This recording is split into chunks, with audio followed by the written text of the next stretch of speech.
To the NFL draft, and the New York Football Giants are the fascinating story. They are holding private workouts now for 3 quarterbacks. We talked yesterday about Colorado's Shedeur Sanders. Now the reports that they will also be holding private workouts for Alabama's Jalen Milroe and Louisville's Tyler Shough. The Giants are currently scheduled to pick at 3, at 34, and they have 2 third-round picks, numbers 65 and 99. What does that mean? It means they have ammunition to move up and move around in the draft should they decide to do so. I'll remind you that 34 is the second pick in the second round. So, Graziano, I start with you, with Lewis here and EJ Manuel and our buddy Peter Schrager. What should we take from the fact that the Giants, we talked all day yesterday about Shedeur, now they're working on Milroe and Shough. What? This was always the plan for them to do private workouts with their top quarterback candidates in this draft. They had one with Jackson Dart a few weeks ago. So these 3 this week, right, Tyler Shough and Shedeur Sanders and Jalen Milroe, put them with Dart, and now you have a group of 4 that you can say, these are the most likely outcomes in terms of Giants if they get quarterback in this draft. Now, the question is where? They're picking 3rd. Can you completely rule out the possibility that they take Shedeur Sanders or one of these quarterbacks at 3? No, because they need one so badly. I still get the sense that the most likely outcome is they take Travis Hunter or Abdul Carter, whichever one Cleveland hasn't taken at 2, and then they figure out quarterback with their next pick. Now, that doesn't necessarily mean sit at 34 and take it. You mentioned the 2 third-rounders. They could move up into the first round if that's what it takes to get the guy they like. But these are the guys to watch.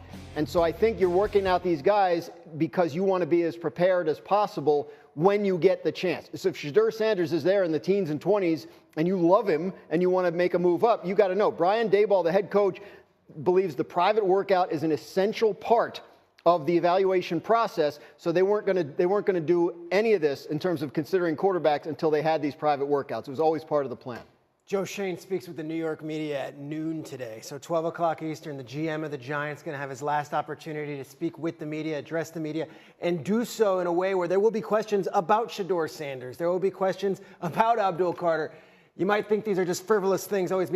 The New York media is pretty good. Let's see if we can read it between the lines and see if he does have a preference between any of these players and if there is a plan in place as to why they're meeting with all these quarterbacks this week. Do you agree, from all the people you talk to, and you guys are talking to a lot of the same people, but sometimes different, with Dan, that the Giants taking the quarterback at 3 at this point is unlikely? I would be very surprised if they took a quarterback at 3, and I'd be very surprised if after passing on Micah Parsons a few years ago, they pass on Abdul Carter. Okay, fair enough. So that we set the table there. Now, I've said this before. Find you someone who loves you the way Lewis loves Tyler Shough, the quarterback out of Louisville. But that's, as you hear this, right? Yeah, I mean, he's a big fan. Right? Yes. It's a good look on your face. No, it gave me a funny look. He's a big fan. He's not alone. I like him too.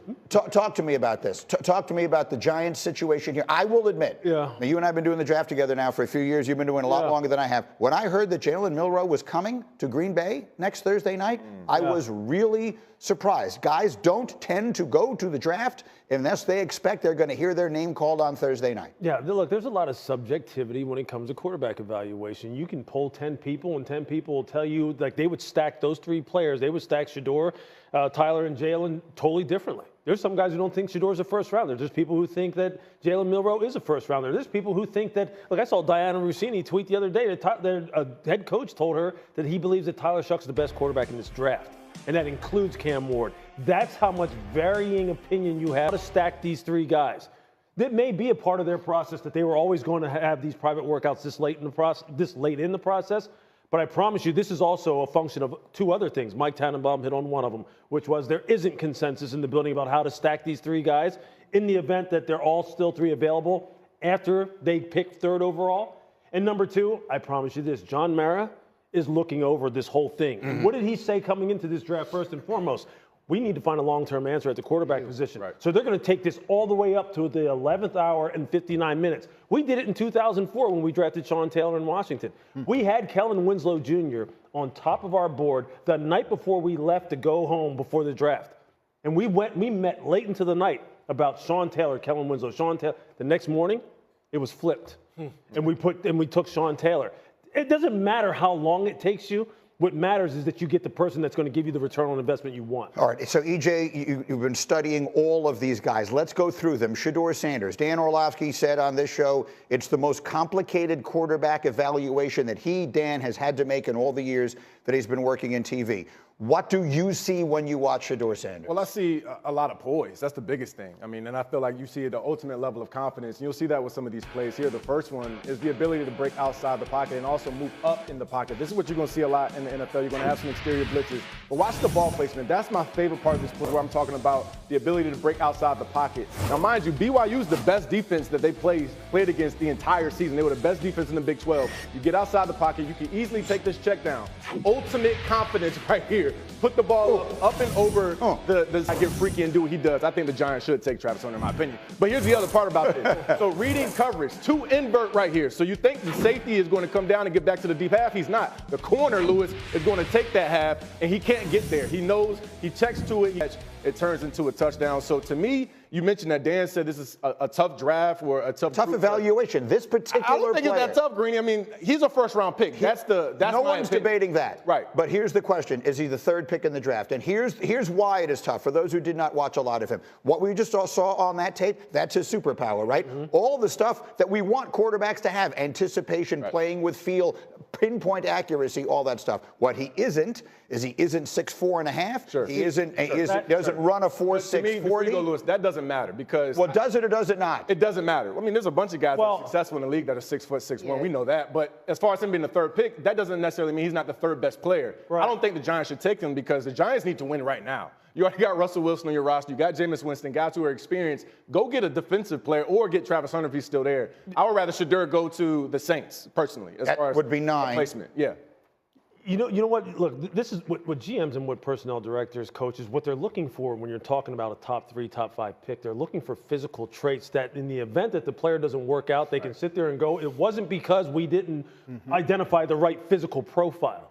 That's what it is. Look, it's about mitigating risk at the top of the draft. And if you draft a player who's 6'1", 6'2", runs a 4.8 40, doesn't have a howitzer of an arm, and you miss on him and you drafted him 3rd overall, what do you think is going to probably happen at some point in time? You're going to be looking for work. You draft a guy who looks like the prototype, and then he busts. You can sit there and go, you blame the coach. That was him. That wasn't me. And that's what it is. That's what happens. Because I tell you what, look, Russell Wilson, Jameis Winston, Shedeur Sanders. You're going to tell me Russell Wilson's going to give them a markedly much greater chance at winning football games as the way that roster is presently constructed than Shedeur Sanders. There's no way. He's not.